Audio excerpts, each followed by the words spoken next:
pakai daun kayak lontong. Al-Baqarah berapa tadi? Biar dicek di sini. 128 kalau nggak salah ya. Ini saya dengar dari Juma. Belajar tuh kamu yang ada ilmu, jangan yang on. Apakah berbusana hanya melihat tempat? Ya iya.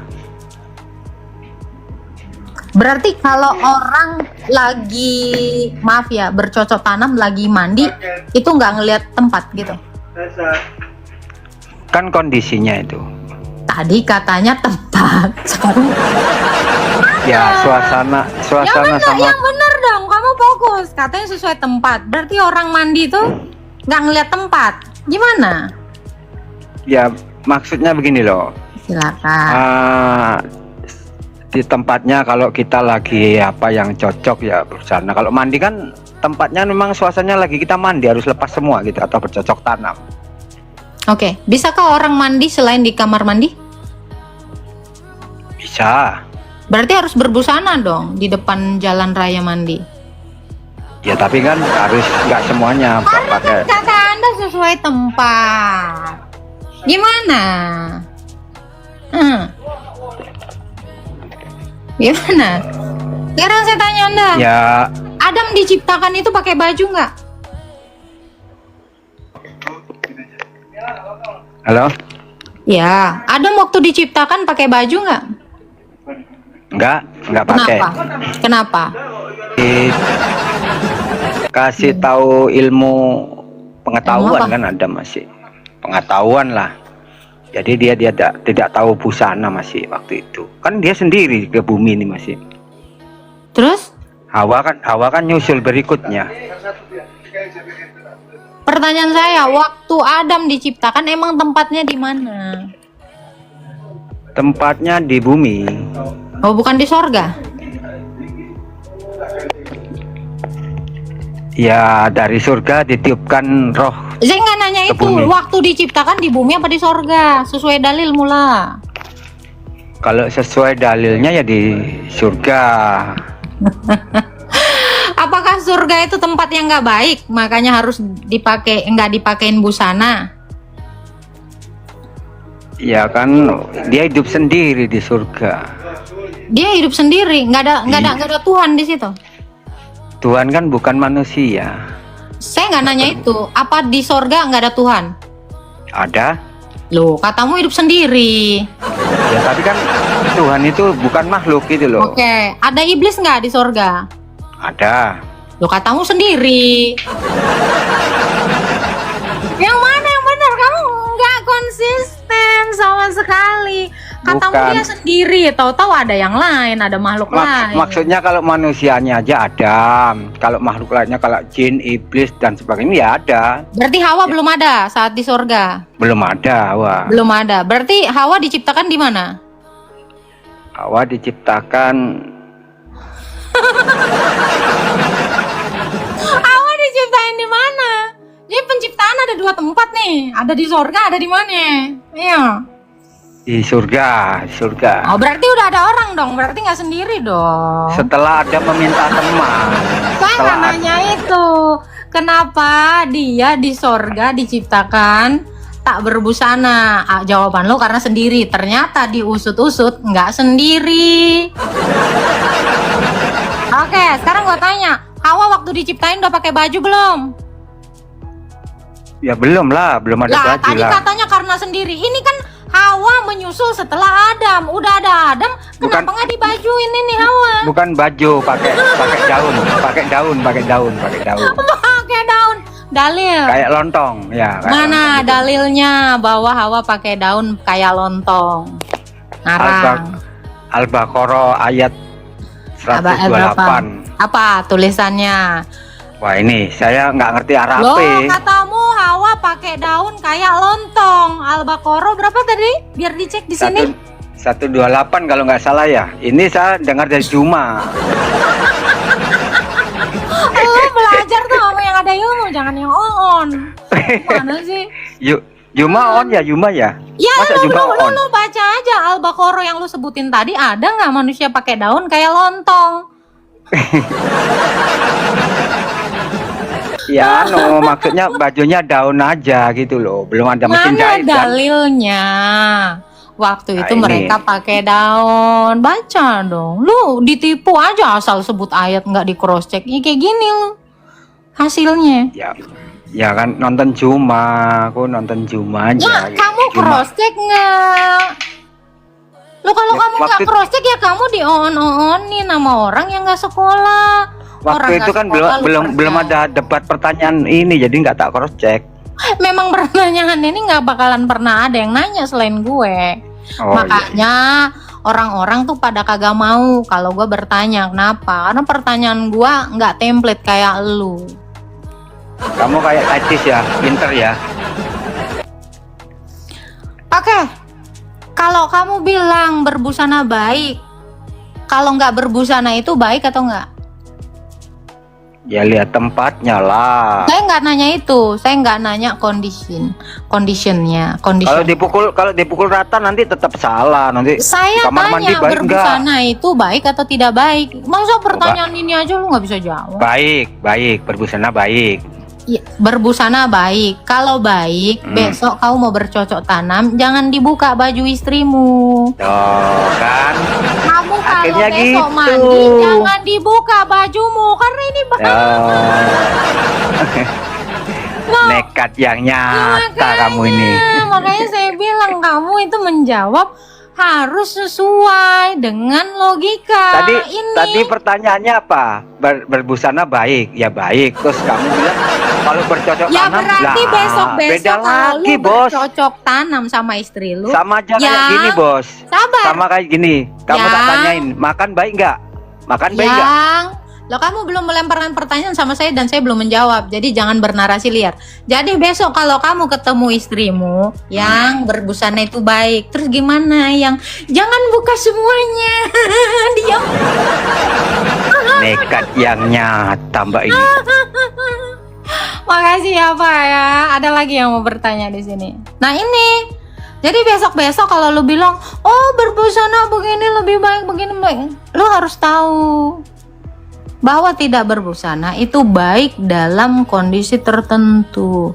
Jadi untuk orang-orang Kristen yang bertanya, "Kenapa Tuhanmu ketika Dia disalibkan, Dia demikian tanpa busana?" Ini saya jawab. Ya, ini saya jawab. Biar kamu tahu, Kristus itu datang sebagai domba, sebagai kurban. Di mana-mana kurban itu dibersihin dulu. Dari bulu-bulunya dicukur. Tidak ada menggunakan bulu-bulu tertentu gitu.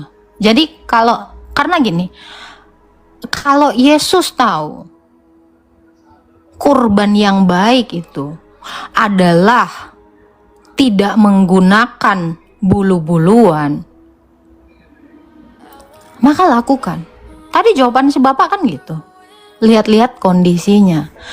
Kalau bagi hewan berbulu itu baik. Kamu kalau makan ayam plus bulunya. Dalilnya mana? Imamat.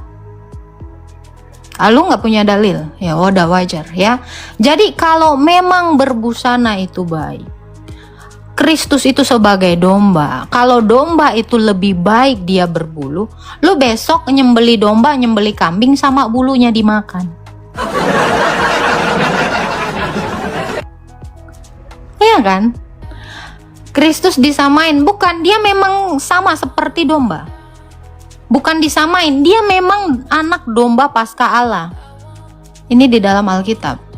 Yohanes 1 ayat 28. Memang, makanya kalau lu tanya, kenapa Kristus itu dibagi-bagikan jubahnya? Dalilnya ini kan ada di dalam Mazmur 22. Ya kan? Dia ini di dalam Yohanes 1 ayat 28 adalah domba pasca Allah. Kalau dia domba, dia memang harus disalibkan itu tanpa itu semua. Karena dia bertindak sebagai kurban. Ini iman saya. Kalau lu bilang kocak, lu nggak punya Taurat. Kalau Kalau lu bilang kocak, lu nggak pernah tahu Mazmur. Karena dalil saya ini di dalam kitab Imamat, di dalam kitab Mazmur 22. Lu kan nggak punya kitabnya. Makanya lu bilang kocak. Kalau lu bilang, karena kurban itu, hewan kurban itu emang demikian adanya. Gitu. Ya, lu kan nggak pernah punya nih kitab Taurat. Nggak punya, ya wajar, nggak tahu, ya kan. Nggak punya, namanya Mazmur. Tadi saya bilang Mazmur 22. Orang-orang membuang undi atas jubahnya. Itu dalil. Ya, haruslah kau kerat dulu bulu domba itu sebelum dikorbankan. Itu juga ada dalilnya. Masalahnya gue tunjukin Taurat, lo aja arti Taurat nggak pada tahu. Nih ada orang yang bilang, tobat Agatha, harusnya kamu mikir nikah. Bang, ini nih Naira Abu Bakar ya bang, kita lagi honeymoon bang. Masalahnya lu nggak gua undang, makanya lu kira gua belum nikah. Ya udah lu udah mimisan, udah diem aja di situ, udah diem. Ya. Udah bang, lu jangan tobat. Orang nikah kok tobat. Ada orang yang tidak menikah juga bukan karena dia nggak tobat bang. Jadi kalau ada yang jodohnya belum lahir, kayak si Khadijah ini, ya artinya dia bukannya belum tobat, belum dapet jodoh. Oke. Makanya gue bilang, lu nggak kenal gue, wajar lu nggak tahu apa-apa. Lu nggak kenal Taurat. Nih maksudnya adalah lu nggak kenal Taurat, wajar lu nggak tahu ada nubuatan bahwa kurban itu memang tidak menggunakan bulu. Nih, lu ini kan semuanya pada pakai bulu kan? Bener nggak lu pada pakai bulu? Hah? Itu kain yang lu dapet itu dari mana? Gua tanya itu. Kain yang lu dapet itu dari mana? Ini makanya saya bilang, apapun yang saya narasikan, ini pasti ada korelasinya ke sini. Saya nggak pernah keluar dari sini. Kain wol, benang. Itu. Betul. Itu baju yang pertama kali dipakai oleh Adam dan Hawa. Gitu. Ya. Jadi kalau lu tahu hakikat lu sebagai manusia, bahwa tidak berbusana itu baik, lu jangan berisik. Lu jangan berisik. Makanya saran gua, lu aja bahkan banyak lu semua yang dari sini itu nggak pada sadar hakikat lu sebagai manusia itu kenapa bisa metong, kenapa lu bisa tidak berbusana lalu berbusana. Lu perlu baca Tauratnya Musa. Kenapa sampai lu dari tidak berbusana dipakein busana? Lu butuh Taurat. Lu nggak perlu butuh batu untuk cebok. Gak usah diajarin itu. Lu harus tahu hakikat lu sebagai manusia. Ya kali lu ketimbang cebok. Orang mah udah cebok dari abad 1. Lu baru abad 7 diajarin cebok. Kurang kerjaan lu. Gitu ya. Udah. Taurat ini kitabnya Musa, bukan Kristen. Taurat ini kitabnya Tuhan saya. Taurat itu yang ngasih Tuhan Yesus. Tuhan Yesus sendiri yang nulis dengan jarinya di 2 loh batu itu diberikan kepada Musa.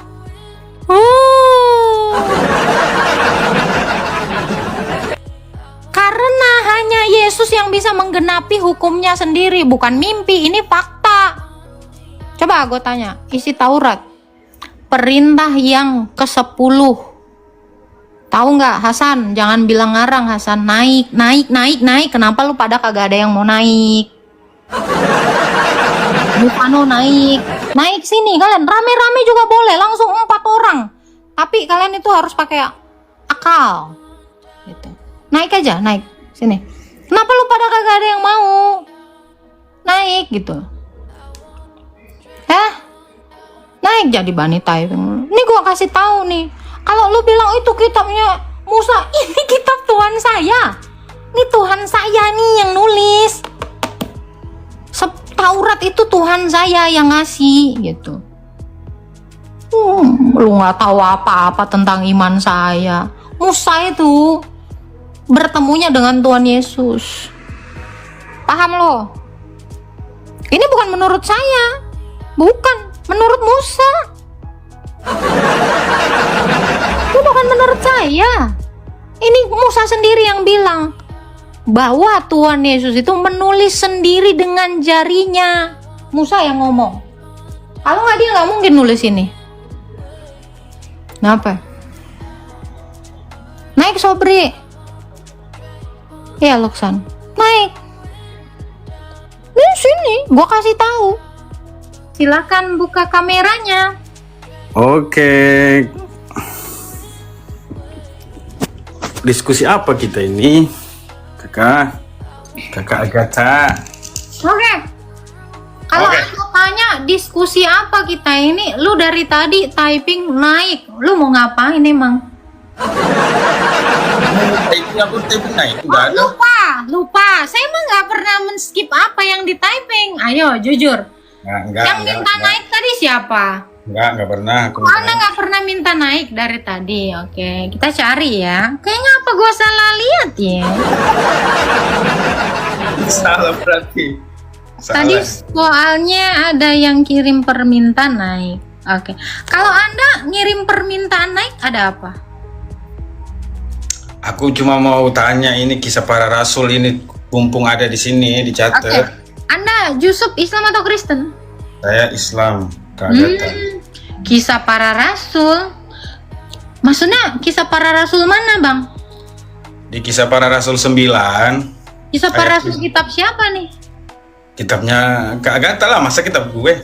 Oh, kisah para rasul. Anda mau tahu apa kitab saya? Gini, kitab para rasul 9 itu yang menceritakan tentang perjalanan Saulus ke Damsik, diulang lagi tuh di ayatnya 22. Tapi ada yang berbeda di perjalanan itu. Itu gimana menjelaskan Kak Agatha? Oke. Kisah para rasul itu yang nulis para rasul. Karena itu kisah para rasul. Kisah para rasul 9 itu adalah tulisan Rasul Lukas. Kalau Anda baca dari kisah para rasul 1, itu adalah tulisan Rasul Lukas. Dia meminta kesaksian Ananias. Karena ada rasul di situ Ananias, kisah para rasul 9. Nah, kisah para rasul 22 itu kesaksiannya Rasul Paulus tentang dirinya. Jadi, di dalam kisah para rasul 9 dengan kisah para rasul 22 itu mengangkat dua kesaksian rasul yang berbeda namun merujuk kepada kesaksian yang utuh. Coba baca. Oke. Ini kan dia ceritakan perjalanan Saulus ke Damsik. Ya kan? Itu dia dapatkan dari Ananias.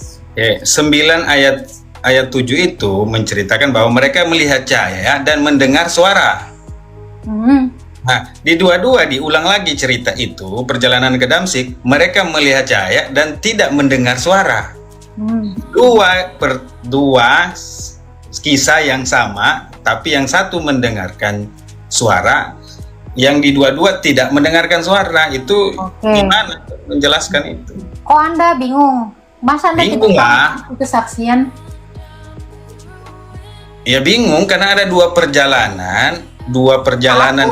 Satu perjalanan di dua cerita yang berbeda. Tadi Bukan Lukas. dua cerita, dua kesaksian. Ya, oke. Lukas yang membuat itu yang Lukas yang menyelidiki itu. Apakah Lukas ikut Lukas bersama? menyelidiki dari orang-orang yang bersama dengan Rasul Paulus, menyelidiki dari Ananias. Itu kan semua tuh rutenya itu kalau kamu baca secara utuh, itu kan dari kesaksian banyak Yang orang. mau kita percaya siapa di ayat ini? Kesaksiannya Lukas atau kesaksiannya Paulus? Gitu loh. Kesaksian Paulus, kenapa? Coba kamu baca kesaksian Paulus yang dua-dua. Dia bilang apa? Dia bilang begini ya. di ayat 9. Dan mereka menyertai aku, memang melihat cahaya, tetapi tidak mereka dengarkan suara. Ya, itu kan Paulus menceritakan mereka melihat cahaya, tapi Paulus itu melihat mereka tidak mendengar. Tapi kesaksian mereka mendengar. Itu kan dari perspektifnya Paulus. Iya, ada dua cerita, ada satu cerita dalam konteks yang berbeda. Lukas bilang bahwa tanya kamu, kalau kamu nih dalam kondisi Paulus, kamu melihat cahaya, kamu bisa nggak memastikan orang yang di luar kamu itu mendengarkan suara yang datang kepadamu? maksudnya ketika saya nih dalam satu Iya. ruangan. Misal kamu ketemu cahaya, ya kan? Kamu kan nggak tahu kalau saya itu mendengar suara yang kamu dengar juga, betul nggak? Harusnya si pencerita ada di situ. Kamu kan jadi Saulus di situ. Kamu mendengar suara Tuhan Yesus di situ dan melihat Tuhan Yesus di situ. Tapi kamu tahu nggak kalau saya juga dengar yang sama? Ya nggak tahu. Lukas memberikan kesaksian seperti itu. Kisah para Rasul 22, kesaksian Rasul Paulus bahwa Rasul Paulus mengatakan orang-orang yang di situ nggak dengar karena memang dia nggak tahu. Itu saksinya Lukas. Dengerin. Tapi kesaksian orang-orang yang barengan sama Saulus, mereka mengatakan saya dengar. Udah. Waduh. Berarti lebih. Sekarang gini. Lu pasang musik. Lu udah ngerti, cuman kan pura-pura Enggak kayak gini. Kata gini ya. Sekarang gua tanya kesaksian lu. Saya Lukas. Bukan, lu Paulus. Dengar dulu, saya Lukas. Paulus.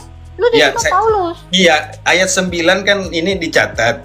Lukas kan memberikan kesaksian. Bukan, Lukas mencatat kesaksian orang-orang yang bersama Paulus. Oke, Lukas mencatat kesaksian. Kamu mendengar suara?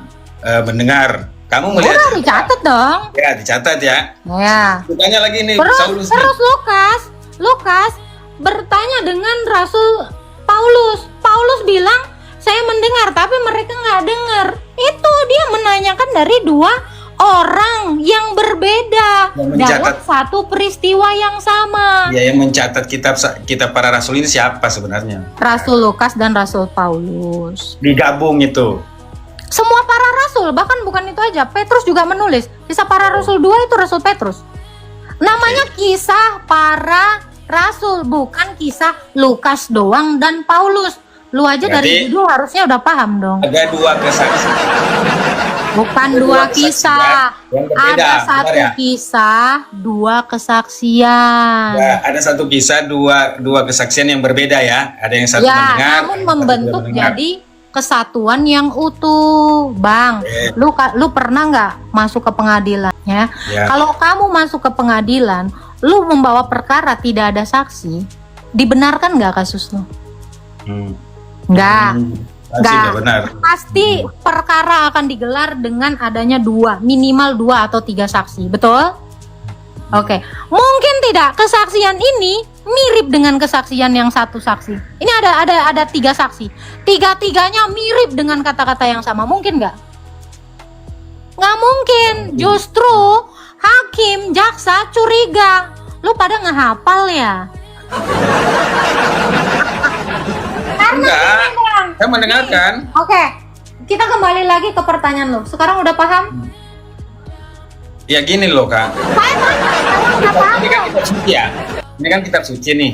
Saya nggak nanya ke situ dari pertanyaan lu karena niat saya menjawab. Sudah paham dari sini? Ya paham, berarti paham, gua udah tahu IQ lu berapa. Saya paham, berarti ada dua. Makasih, Bang.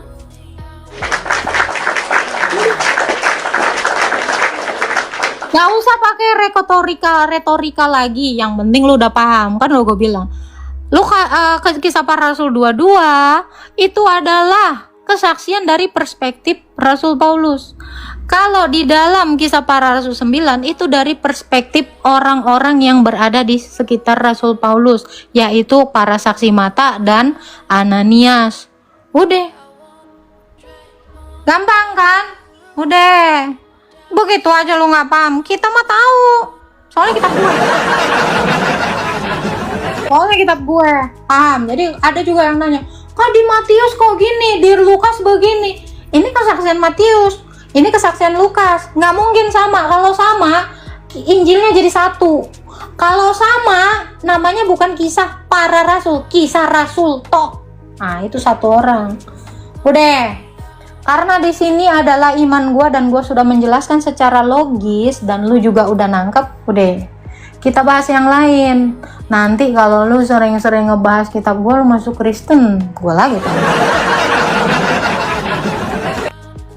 Oke, tadi yang minta naik Fajar.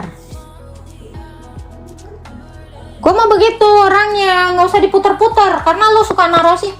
Muter-muter. Gua nggak mau muter-muter. Kalau udah kejawab udah. Silakan Fajar.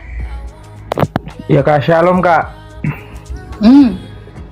Apa yang mau ditanya Fajar? Enggak Kak Agatha, aku kan murtadin ya kan, baru masuk Kristen gitu. Jadi aku nyimak dari tadi sih Kak, gitu. Apa tuh? Cuman kemarin kan gini, akunku yang besar yang Petrus Fajar, kan nama baptisku kan Petrus Fajar kan. Petrus kan. Nah kemarin tuh waktu diskusi sama itu tuh kena ban, jadi nggak bisa on cam Kak, mohon maaf ya. Tapi ini aku niat berkunjung ke Kak Agatha sih karena aku memang pengen belajar dari apologet gitu. Langsung aja ke pertanyaan. Mau bertanya apa? Oke, pertanyaannya gini Kak, tadi tuh ada yang bilang kenapa kitab kita sering direvisi Kak, apakah itu benar dan jika benar apa alasannya?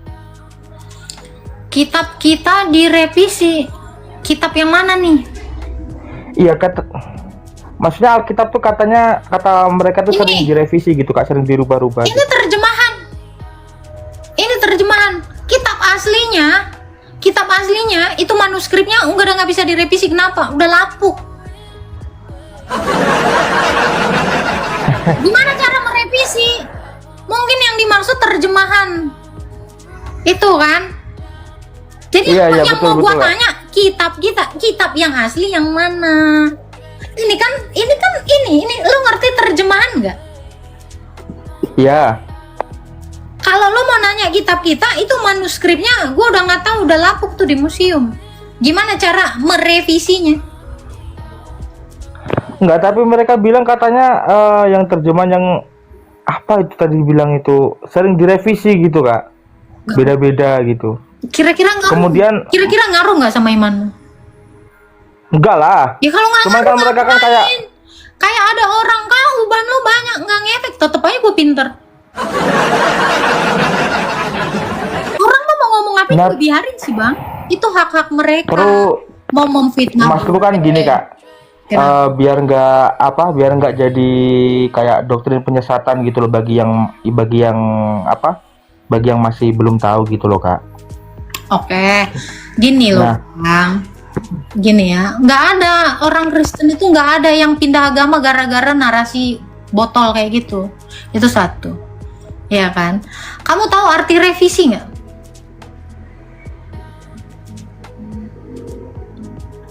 Isi itu kan diperbaiki Kak, atau bukan ya? Mungkin seperti itu sih Kak. Coba kamu lihat dulu KBB. Revisi itu apa sih? Mungkin kurang tahu deh Kak. Apa itu revisi Kak? Duh, coba kamu googling aja. Makanya kamu kalau ada narasi orang begini-begini, kamu cerna dulu. Coba teman-teman yang di bawah tahu nggak arti revisi? Coba kamu ini aja. Sebentar.